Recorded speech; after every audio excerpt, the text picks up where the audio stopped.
দুহুতিমুখ আৰু দিছৈ গাঁও পঞ্চায়তৰ আলামী ৰুহিতা কেমেৰী সংযোগী পথৰ দুৰৱস্থা। মন্ত্ৰী অতুল বৰাক ব্যৱস্থা গ্ৰহণৰ দাবী স্থানীয় ৰাইজৰ। বোকাখাট বিধানসভা সমষ্টিৰ অন্তৰ্গত দুহুতিমুখ আৰু দিছৈ গাঁও পঞ্চায়তৰ আলামী ৰুহিতা কেমেৰী সংযোগী পথটো আজি স্বাধীনতাৰ দিনৰে পৰা অৱহেলিত হৈ আছিল। আজি বহুদিনৰ পৰা ৰাইজৰ বিপুল দাবীৰ অন্তত যোৱা বৰ্ষত আলমী বাছগাঁৱৰ পৰা ৰুহিতা কেমেৰী সংযোগী 2 কিলোমিটাৰ পথটো নিৰ্মাণৰ বাবে 1.85 কোটি টকা আবণ্টিত হৈছিল আৰু উক্ত পথছোৱা নিৰ্মাণৰ বাবে জনৈক ধনসাগৰ নামৰ ব্যক্তিগৰাকীয়ে ঠিকা লাভ কৰিছে।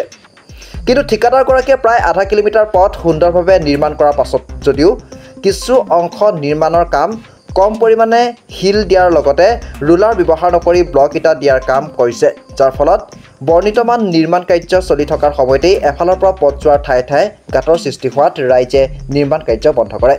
অপিলতা কৰা আছে। আমি ইমান দিনত লাগি এতিয়া এই ৰাস্তাটো পাইছিলোঁ, কিন্তু এই ৰাস্তা এদিনতে যদি ৰাস্তা তেনেকৈ হয় আমাক ভৱিষ্যতৰ কাৰণে ৰাস্তাটো লাগে।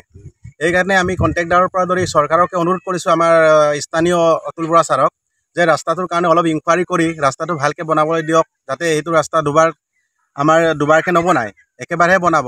সেইকাৰণে যি বনাইছে সেইকাৰণে অলপ ভালকৈ বনাই দিবলৈ কৈছোঁ। আমাৰ স্থানীয় ৰাইজৰ তৰফৰ পৰা আমি সংগঠনৰ তৰফৰ পৰা দাবী কৰিছোঁ যে ৰাস্তাটো অলপ চাবলৈ। এইটো ৰাস্তা আমাৰ আলামীটো ৰুহিতা কানেক্টিং পথ, এইটো কেমেৰালৈকে পায়, কিন্তু আগত আমি যেনেকৈ অসুবিধা চলি আছিলোঁ যেনেকৈ যিটো বনাইছে এনেকৈ গ'লেতো আগৰ চিটুৱেশ্যনতে আমি পামগৈ। ইমান দিনে আমি বোকাই পানীয়ে স্কুলীয়াৰ পৰা দৌৰি যিমান অসুবিধা চলি আছিলে আমি ভাবিছিলোঁ অলপ ভাল হ'ব বুলি।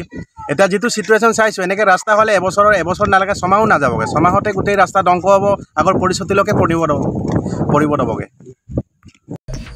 বিভাগীয় কৰ্তৃপক্ষক পথছোৱা পৰিদৰ্শন কৰি উচিত ব্যৱস্থা গ্ৰহণৰ আহ্বান জনোৱাৰ লগতে সমগ্ৰ বিষয়টো স্থানীয় বিধায়ক তথা জ্যেষ্ঠ কেবিনেট মন্ত্ৰী অতুল বৰাক উচিত তদন্তৰ ব্যৱস্থা কৰি পথছোৱা সুন্দৰভাৱে নিৰ্মাণৰ ব্যৱস্থা কৰিবলৈ অনুৰোধ জনাইছে স্থানীয় ৰাইজ আৰু স্থানীয় সংগঠনে।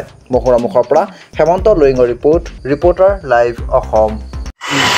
2 কিলোমিটাৰ পথৰ 1.85 লাখৰ স্কিম, সেইটো এতিয়া কণ্ট্ৰেক্টাৰে কামবিলাক অলপ গাফিলতি কৰিছে। কাৰণ তলত যদি গেবেল নমৰাকৈ বা ৰুল নমৰাকৈ সিহঁতে এনেই ব্লকবিলাক মাটি পেলাই মানে ব্লকবিলাক পাই দিছে। সেইটো কাৰণে ৰাস্তাটো প্ৰব্লেম হৈ গৈছে। মানে কি হৈছে ৰাস্তাটো? এইটো গোটেই বহি গৈছে, ছাইডবিলাক পানী সোমাই গৈছে, তলেদি পানী গোটেই তলত বালিবিলাক ওলাই গৈছে, পাথৰবিলাক ওলাই গৈছে, ওপৰৰ গেবেল ব্লকবিলাক ওপৰত গোটেই তললৈ বহি গৈছে। সেইটো কাৰণে কৈছোঁ, আমি আজি SDO ছাৰক কৈছোঁ ৰাস্তাবিলাক ভাঙি পেলাই কেনেকৈ ৰুল মাৰি পেলাই বোলে ঠিক কৰি পেলাই বনাই দিয়ক বোলো। এজাক বৰষুণতে যদি গোটেই ব্লক বহি যায়, যদি বেছি এতিয়া বৰষুণৰ ছিজন ন, এতিয়া নতুনকৈ এতিয়া 3-4 দিন হৈছে বনোৱা এইটো ব্লক। এই 4 দিনতে গোটেই ব্লক মানে পৰি ভিতৰত সোমাই গ'ল, মাটিৰ ভিতৰত ফুটি গৈছে।